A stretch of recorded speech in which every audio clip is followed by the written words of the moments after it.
I think a lot of us thought Scott Peterson, the Scott Peterson connected to Lacey Peterson, would be behind bars for the rest of his life, and maybe he will be. The LA Innocence Project, though, has recently taken up the case without a whole lot of commentary as to why they want to take up this case. We reached out to them, and they simply said, "We are not going to make any comments at this point in time." But some of the statements that have been made point to possible new evidence supporting Scott Peterson's version of the story that he did not kill Lacey Peterson. It's kind of an interesting thing when you have a Innocence Project group getting behind you.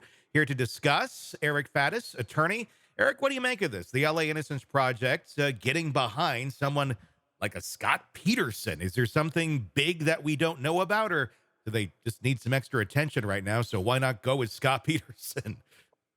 Well, yeah, I mean, this announcement grabbed the attention of the nation in part because of the reputation of the Innocence Project. By and large, I mean, depends on who you talk to, but most folks would say the Innocence Project is pretty reputable and Yeah. credible, and they get behind things that they think are important and cases that they think they might be able to overturn. And so when they got aboard the Scott Peterson case, everyone was like, whoa, wait a second. We thought this guy was completely guilty. Now, I think there are still some remaining questions, and we'll see if we get answers to those questions in the coming months. What do you think some of the remaining questions are? And what do you think they're digging into here in this case that maybe were overlooked in Scott's trial? One thing that's coming up, at least according to Scott's prior attorney, Garagos, who's like a famous Yep. criminal defense attorney, is that there was allegedly this burglary that took place across the street from Lacey Peterson's home. There's a dispute as to exactly when it took place, Hmm. but according to Scott Peterson's team, it took place on the day that Lacey Peterson disappeared. And the theory is that perhaps Lacey Peterson witnessed this murder, or excuse me, robbery, and was killed because of it. Now, I guess there was some blood-soaked mattress in a van nearby that was found that they think is associated with the burglary, and the Innocence Project wants to test that for DNA to see if Lacey Peterson's DNA is on it. I guess why was that not done in the past? Yeah, a good question.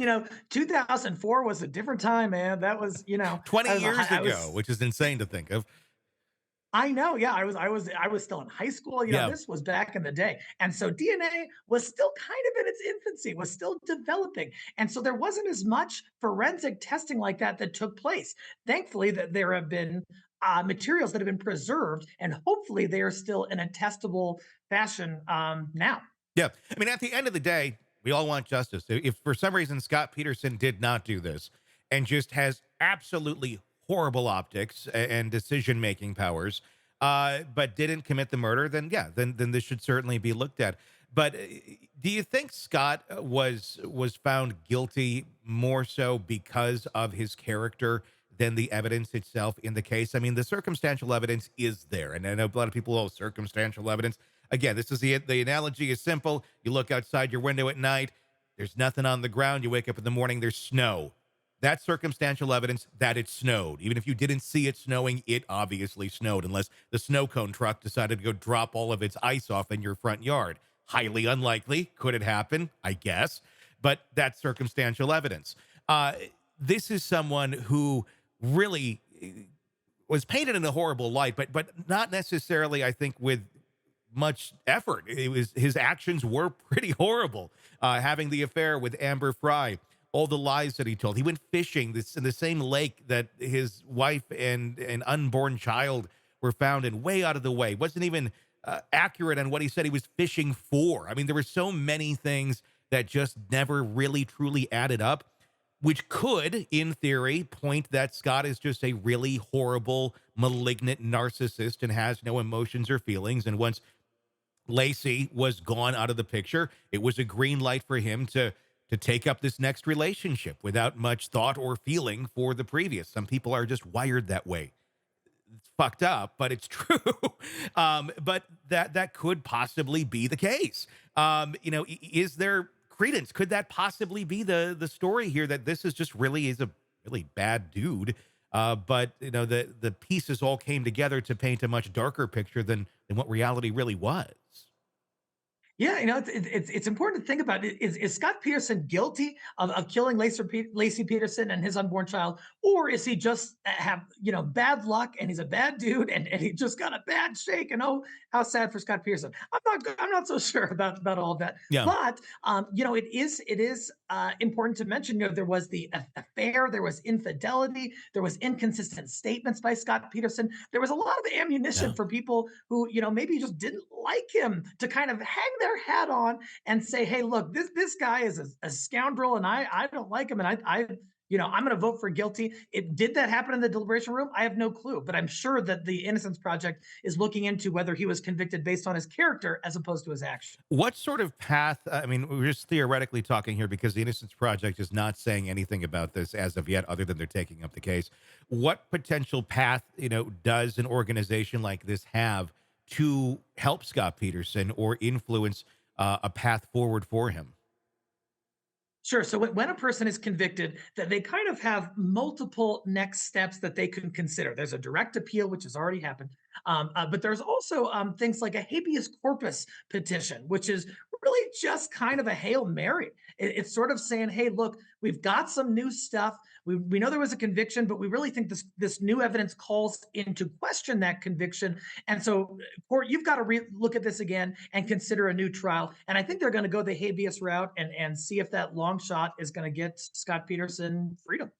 Is this an attempt at just that, at a new trial, not just an overturning of the verdict, not something that would set him free, but let's retry this with the new evidence? And what type of evidence? What, I guess, what's the bar are we talking about here for a court to say, yeah, that's pretty good? Is it a bloody mattress that has DNA on it that was found that was never taken a look at in the first round?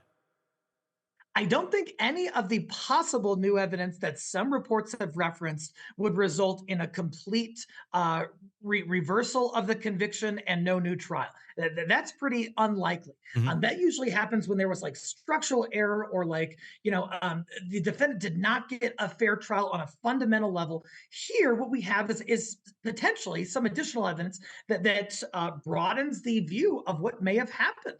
And I think that the best Scott Peterson can hope for in this effort is to get a new trial, to get a new jury, put that alleged new evidence in front of that new jury and say, "Hey, now is there reasonable doubt?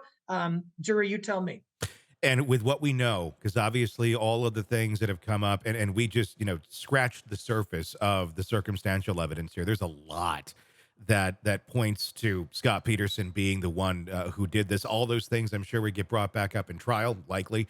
But if you add a little extra piece in here, essentially you're just going for reasonable doubt because there's already so much that points it this way. But if you can get that slight bit of reasonable doubt, there's nothing I think that truly is going to be out there that exonerates him. I guess I could be wrong on that, but likely not. Is this simply, let's really hope we can create enough reasonable doubt that that will change the verdict for Scott Peterson with something like a mattress or what have you? That's what it seems like to me. It's like ironclad alibi defense or something Yeah. where they have a witness who's going to say, "No, Scott Pearson was with me and we took photos and we Mhm. documented it, and it proves he was not there when Lacey Peterson disappeared." I don't think it's anything like that. I think, like you said, they're looking for kind of this morsel of reasonable doubt, and really that's all they might need at a new trial if they can convince even one juror that the Scott Peterson is not guilty. That could result at least in a mistrial. Could have the prosecution sort of reconsidering, "Hey, do we want to go forward and continue to try to lock this guy up, or do we reach some kind of deal? He's been in prison for years and years anyway." Are you surprised at all that the Los Angeles Innocence Project would take up a case like this with that being the approach? I mean, oftentimes you see projects like this take up cases where it's like just true exoneration, where it's like truly this person did not do it. We have really solid evidence to show it.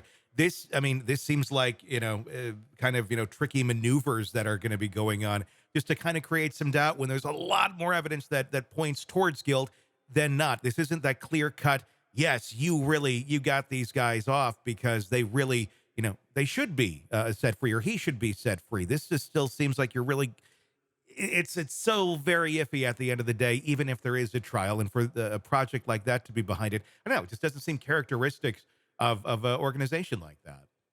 Yeah, I agree with you, Tony. And you're touching on a critical distinction in the law, and that's the distinction between someone who is innocent and someone who's not guilty. So innocent is like you didn't do it, and you should be exonerated. Someone who's not guilty is like there's not enough evidence to convict them beyond a reasonable doubt, or put other in another way, there is reasonable doubt in the case, so you can't convict this person. Usually, the Innocence Project goes for the former, the Yeah. people who are factually innocent. And at least based on the reports we have so far, I just don't see the new evidence rising to Yeah. that level. But there's more time. Yeah. Unless they're going to change the name to the Los Angeles Not Guilty Project. But I guess anything's Doesn't have the same possible. ring, right? Not quite. Not quite. Hey, it's Tony Brueski. If you like the podcast, be sure to like, subscribe, and press that bell so you don't miss any of our updates on the cases we're following for you right here at the Hidden Killers podcast from True Crime Today. And thanks